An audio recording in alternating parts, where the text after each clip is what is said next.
Si tu es basketteur et que tu veux devenir explosif, tu perds 80% de tes résultats si tu fais cette erreur. Si aujourd'hui tu penses qu'en réalisant des exercices avec des charges lourdes, où tu mets justement des intentions de vitesse sur chacune de tes répétitions, tu penses développer ton explosivité, c'est exactement ici ton erreur. Je m'appelle Samuel, je suis préparateur physique et j'accompagne les basketteurs à devenir puissants sur le terrain. Dans cette vidéo, je vais venir te montrer pourquoi le travail avec des charges lourdes, même si tu mets des intentions de vitesse dessus, ne développe pas ton explosivité. Je vais t'expliquer comment la développer et je vais te présenter les méthodes d'entraînement les plus efficaces pour développer ton explosivité. Toi, aujourd'hui, en musculation, lorsque tu réalises du travail lourd avec des charges supérieures à 80% de ton RM, c'est-à-dire 80% de ta force maximale, donc des charges où tu es incapable de faire plus de 8 répétitions avec, et justement, avec ces charges-là, tu mets des intentions de vitesse sur tes répétitions et que tu penses justement venir développer ton explosivité, c'est exactement ici ton erreur. Parce que ce type de travail-là ne développe absolument pas ton explosivité. Par contre, il va venir développer ta puissance maximale et c'est là toute la différence. La plupart des basketteurs confondent le travail de puissance et le travail d'explosivité. Et c'est exactement pour ça qu'ils n'arrivent pas à devenir explosifs sur le terrain. Donc, pour que tu comprennes bien la différence entre ces deux concepts, il va falloir dans un premier temps les définir tous les deux. Pour définir la puissance, il suffit tout simplement d'utiliser cette formule qui correspond à la force fois la vitesse égale la puissance. Tu l'as sûrement déjà entendu et c'est vraiment la formule qu'on utilise pour déterminer de la puissance. Chaque athlète a donc un équilibre différent entre sa force et sa vitesse qui lui permet de développer un certain niveau de puissance. Donc deux athlètes avec le même niveau de puissance pourraient avoir une force et une vitesse différentes. Donc là, on vient de définir ce que c'est la puissance. Maintenant, il faut comprendre l'explosivité. L'explosivité, qu'est-ce que c'est? C'est la vitesse à laquelle tu vas développer des hauts niveaux de force. Ce graphique t'illustre justement ce qu'est l'explosivité. Donc si on le regarde, on peut voir que c'est un graphique du temps en fonction de la force. Donc plus on va vers la droite du graphique, plus du temps se sera écoulé, et plus on monte vers le haut, plus des hauts niveaux de force seront développés. Au début, tu vas développer beaucoup de force très rapidement. Donc la partie ici que tu vois en orange qui dure en réalité 200 millisecondes, tu peux voir que les niveaux de force que tu vas développer vont venir monter très rapidement. Puis après, ça va se calmer un petit peu pour aller chercher ton pic de force maximale qui correspond au petit pointillé ici. Ok, donc c'est vraiment ton pic de force, tu ne sais pas développer plus de force que ça, et toi ton but c'est d'arriver le plus rapidement à ce pic de force-là. Et tu peux voir qu'au début, quand tu essaies de produire un maximum de force en un certain laps de temps, tes niveaux de force montent très vite. Et cette phase-là, c'est vraiment ta phase où tu vas venir développer ton explosivité. Donc le terme en anglais qu'on utilise également, c'est le RFD, donc Rate of Force Development, ok, donc vraiment juste ici. Et donc tu comprends que plus cette droite ici sera verticale, plus tu vas développer rapidement de l'explosivité. Je vais te le réexpliquer ici juste après avec un autre graphique, mais voilà, essaie de vraiment comprendre ça. L'explosivité, c'est la vitesse à laquelle tu développes des hauts niveaux de force, et plus tu vas les développer rapidement, plus tu seras explosif. Si toi, là tout de suite, je te demandais de partir d'une contraction 0, donc tu fais pas de contraction musculaire, et d'un coup, mettre un maximum de force en un minimum de temps, ce qui va se passer, c'est qu'au début, tu vas développer énormément de force très rapidement. Donc c'est vraiment le début de montée de la courbe ici. Donc tu vas développer beaucoup de force, donc tu vas venir développer de la force rapidement, et tu vas voir ça va venir se ralentir un petit peu pour aller chercher ton pic de force maximale. Donc ce graphique-ci te montre également la même chose, comme je te le disais, tu peux voir qu'entre 100 et 200 millisecondes, c'est vraiment la partie où tu vas développer de la force le plus rapidement possible, puis après ça va se calmer pour aller chercher ton pic de force maximale à peu près à 500 millisecondes. Je vais venir t'illustrer ce qui se passera dans ton corps et sur le terrain si tu mets en place un cycle d'explosivité dans tes entraînements. Pour bien comprendre ce concept-là, on va venir reprendre le graphique de ton explos et je vais venir te montrer ce qui se passerait si tu l'améliores justement. Ici sur le graphique, tu peux voir qu'il y a une ligne en noir, ok, qui représente ton RFD, ton explosivité, comme les graphiques juste au-dessus. Ce point noir, c'est toi aujourd'hui. Imaginons, tu décides de mettre en place, pendant plusieurs mois, un cycle de travail d'explosivité, où je vais venir te présenter justement les méthodes d'entraînement juste après. Et que tu te retrouves à améliorer tes capacités d'explos. Donc je te rappelle, si tu améliores tes capacités d'explos, c'est-à-dire que tu seras capable de développer plus rapidement des hauts niveaux de force. Vu que tu es capable de les développer plus rapidement à un moment T, donc après 100 millisecondes, la force que tu vas développer avant que tu entraînes ton explosivité, elle se retrouve à peu près ici. Okay, mais si tu l'as développée en 100 millisecondes, tu seras capable de développer plus de force, vu que tu vas la développer plus rapidement. Donc la pente de montée de ta force sera plus verticale, du coup tu es plus explosif. Okay, donc si on prend 100 millisecondes, mais on remarque en fait, tu es capable de développer plus de force dans ce laps de temps-là.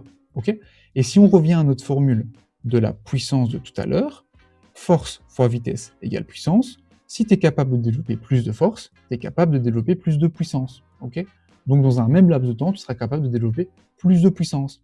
Et pourquoi ce laps de temps est important? Parce qu'en fait, sur le terrain, tous les changements de direction, tous les step back que tu vas faire, tous les drives, tous les premiers pas que tu vas faire, tes temps de contact au sol vont se retrouver entre 100 et 300 millisecondes.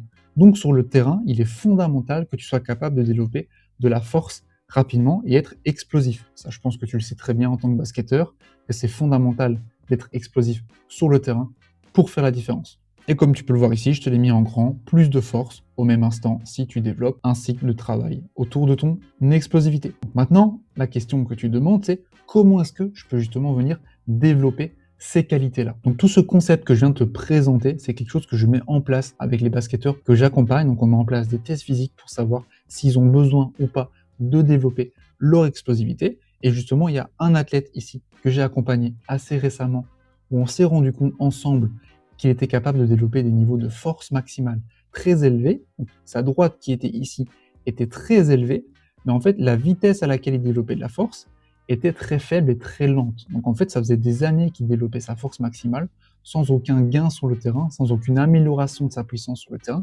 et il comprenait pas pourquoi.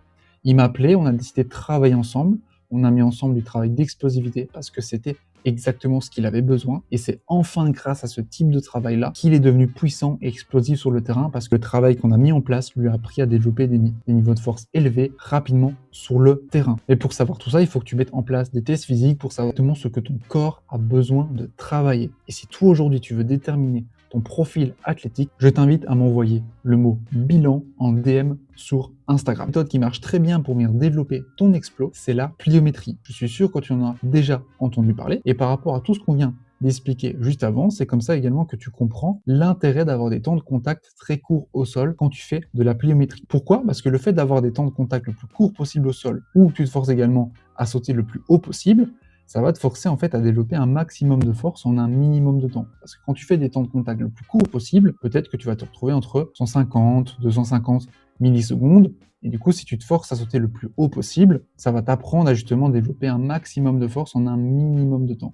C'est pour ça qu'on insiste énormément sur des temps de contact courts au niveau de la pliométrie. Et tout ce qu'on vient d'expliquer, ça te permet également de comprendre que la pliométrie est un outil très efficace pour développer ton explosivité. Et un élément qui est aussi important pour toi si tu veux intégrer de la pliométrie, qu'est-ce que c'est en fait en réalité la pliométrie?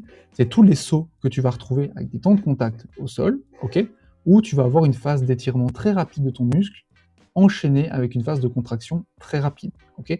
C'est ce qui va permettre de déclencher ce qu'on appelle un cycle d'étirement, raccourcissement. Et si ce cycle est là, et le fait que tu aies des temps de contact courts au sol, là, c'est ce qu'on appelle du travail pliométrique. Et ça peut également se dérouler au niveau du haut du corps, hein. Donc voilà, c'est important que tu comprennes ça. Le problème du travail pliométrique, c'est qu'il y a quand même des risques derrière. Donc si toi aujourd'hui, tes articulations et tes tendons ne sont pas du tout préparés à ce type de travail-là, et c'est comme ça que tu te retrouves à avoir des tendinites, des tendinopathies au niveau de ton genou, au niveau tendon d'Achille. Et c'est comme ça qu'également, moi, je retrouve des basketteurs qui se retrouvent chez le kiné alors que c'était juste des personnes qui voulaient juste devenir plus explosives, mais elles ont commencé la pliométrie trop rapidement et du coup, ça a dépassé les contraintes que leur tendon était capable de supporter. Et donc toi aujourd'hui, si tu veux éviter cette situation-là, je vais te présenter ici un continuum du type de saut que tu peux intégrer si toi aujourd'hui tu n'as jamais intégré de travail de pliométrie. Par contre, je précise quand même, si toi tu n'as jamais fait de pliométrie, tu n'as jamais fait de prépa physique, tu n'as jamais fait de musculation, moi je t'invite dans un premier temps à mettre en place du travail de renforcement musculaire, du travail de force. Ça va permettre de renforcer tes tendons et justement de préparer ton corps au travail pliométrique. Et dans un premier temps, le fait que tu n'aies jamais fait de musculation, tu vas également progresser très vite et ça va pousser énormément ta puissance. Donc moi aujourd'hui, si tu n'as pas du tout d'expérience en prépa physique, moi je te conseille d'aller plutôt vers du travail de force et d'intégrer ça progressivement dans tes entraînements. Si toi tu veux savoir justement comment tu pourrais intégrer ce travail de force dans ta situation, tu peux m'envoyer force en DM sur Instagram. Dans un premier temps, le type d'exercice qu'il va falloir que tu mettes en place et que tu intègres, c'est des exercices où tu vas venir apprendre à tes tendons à stocker rapidement de l'énergie élastique. Donc qu'est-ce que c'est?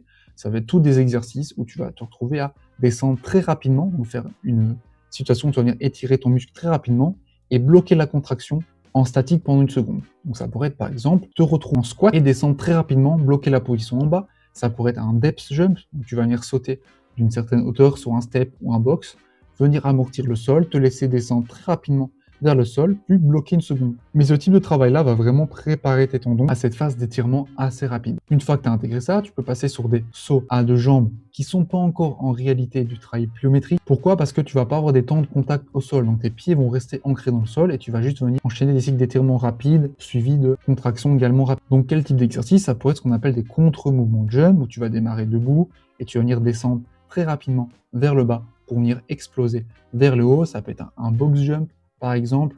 Donc voilà, c'est vraiment ce côté où tu commences avec des sauts à deux jambes, avec des phases d'étirement rapides, enchaînées avec des contractions rapides. Ensuite, tu vas venir intégrer ce qu'on appelle de la pliométrie extensive. Donc c'est commencer à venir avec des temps de contact au sol qui peuvent être assez courts, où tu vas pas forcément mettre des intentions de sauter le plus haut possible, mais juste de venir rebondir sur le sol avec des temps de contact assez courts. Et voilà, tu vas mettre pas mal de volume sur ce type de travail-là, tu vas mettre des séries entre 15, 25, 30 répétitions. Puis une fois que tu as bien assimilé ce type de travail-là, tu pourras progressivement augmenter ta hauteur de saut sur ce travail pliométrique et du coup diminuer ton volume de répétition. Puis une fois arrivé à un moment donné sur de la pliométrie intensive, toujours à deux jambes, ok.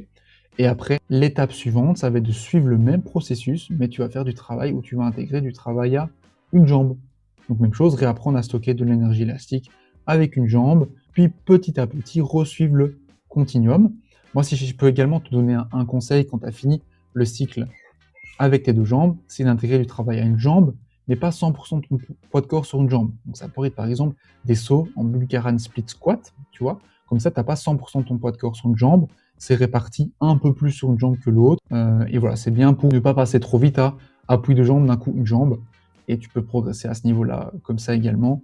Donc voilà, suis vraiment ce continuum-là, c'est très important. Si tu veux pas intégrer de la pliométrie et te retrouver chez le kiné parce que tu as des tendinopathies, des tendinites un petit peu partout. Une méthode également qui existe pour venir développer ton explosivité, c'est ce qu'on appelle de l'isométrie overcoming.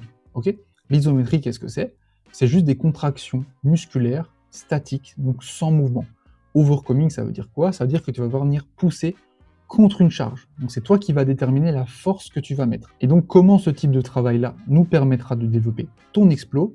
Il va falloir que tu mettes une charge contre laquelle tu seras capable de pousser et c'est toi qui détermineras le niveau de force que tu vas développer, comme je viens de te l'expliquer. Sauf que la subtilité, c'est le moment où tu vas développer ta force contre cette charge-là, il va falloir que tu le fasses le plus rapidement possible. C'est des contractions qui vont durer, tu les maintiens 2-3 secondes, ok?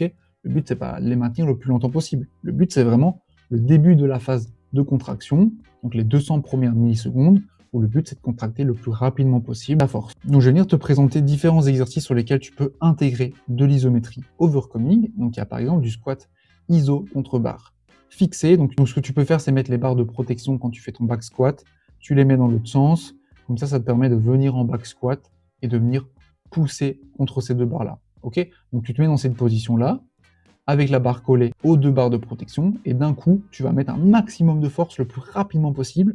Tu tiens à la contraction 2-3 secondes, ok? Ça peut aller un peu plus, hein. Là, tu peux voir ici, je t'ai mis 5 secondes parce que c'est aussi intéressant pour développer ton niveau de force maximale, de tenir 5 secondes le plus de force possible. Ça développe aussi ta force maximale, tu vois. Mais il faut mettre cette intention de contraction le plus rapidement possible. Si tu n'as pas l'habitude de faire du back squat lourd, moi, je te le conseille de faire plutôt comme ici, en fente avant, iso. C'est plus agréable pour le dos parce qu'ici tu vas vraiment devoir pousser énormément sur les jambes et des fois ça peut faire mal au dos si vraiment t'es pas habitué. Donc voilà, tu peux également faire sous forme de fente où tu mets également les deux barres de protection, tu mets la barre et là d'un coup tu vas et tu pousses à fond avec tes quadrilles. Ok, même chose au niveau des mollets. Ici, tu peux te mettre sur une pointe de pied et venir pousser contre la barre le plus fort possible. Donc voilà, donc là tu comprends un petit peu ce concept d'isométrie overcoming où il faut que tu aies une charge immobile, peu importe la force que tu mettras, la charge contre laquelle tu vas mettre de la force, c'est impossible qu'elle bouge. Ok, donc c'est vraiment toi qui vas déterminer le niveau de force que tu vas développer. C'est pour ça que tu dois le développer le plus rapidement possible. Donc ici, en début de vidéo, je t'ai dit que c'était impossible de justement de venir développer tes capacités d'explos avec des charges lourdes. Je vais quand même t'amener une petite subtilité. C'est possible dans une situation. Quelle situation? Fais comme la vidéo ici, donc c'est-à-dire du squat où là, tu n'as quasiment pas de charge contre toi et d'un coup, tu vas générer un maximum de force uniquement sur la phase de poussée. Puis tu relâches, tu fais une pause en bas et tu renvoies un maximum de force le plus rapidement possible. Là, effectivement, tu vas avoir ce pic de force qui va monter très vite, que tu n'auras pas si tu enchaînes 6 à 8 répétitions sans pause, par exemple. Donc effectivement, ça peut être mis en place, mais ça demande déjà une certaine expertise en préparation physique et en musculation. Donc il y a également une méthode qui existe qui s'appelle la méthode de contraste de charge, qui te permet d'enchaîner un exercice très lourd avec un exercice de type plio explosif pour justement avoir ce gain-là. Mais ici, je ne peux pas te donner plus de conseils que ça. Pourquoi? Parce qu'il faut qu'on détermine ce qu'on appelle ton profil force-vitesse pour savoir si c'est intéressant ce type de travail-là à mettre en place avec toi. Et pour ce faire, il faut mettre en place des tests physiques, ok? Et c'est exactement ce que je fais avec les athlètes que j'accompagne. On détermine ensemble un profil force-vitesse et ça nous permet de créer une planification, une programmation spécifique à leurs besoins à eux. Ce profil-là, il nous permet justement de savoir, ok, aujourd'hui, s'ils veulent développer le maximum de puissance sur le terrain, qu'est-ce qu'il faut bosser en priorité? Est-ce que c'est la force? Est-ce que c'est la vitesse? Est-ce que c'est la puissance? Est-ce que c'est de l'explosivité? Et donc ce profil-là nous permet de le déterminer. Si toi aujourd'hui tu aimerais également savoir ton profil athlétique et savoir exactement ce que ton corps a besoin de bosser, je t'invite à réserver un appel avec moi dans le bouton juste en dessous de cette vidéo où on mettra justement ensemble ton bilan athlétique. Je te présente également en dessous de cette vidéo différents témoignages de basketteurs avec qui j'ai eu l'occasion de venir travailler et que j'ai eu l'occasion d'accompagner. Donc je t'invite à aller voir les vidéos pour voir un petit peu. Et si toi aujourd'hui tu veux déterminer ton profil, je t'invite à réserver un appel avec moi.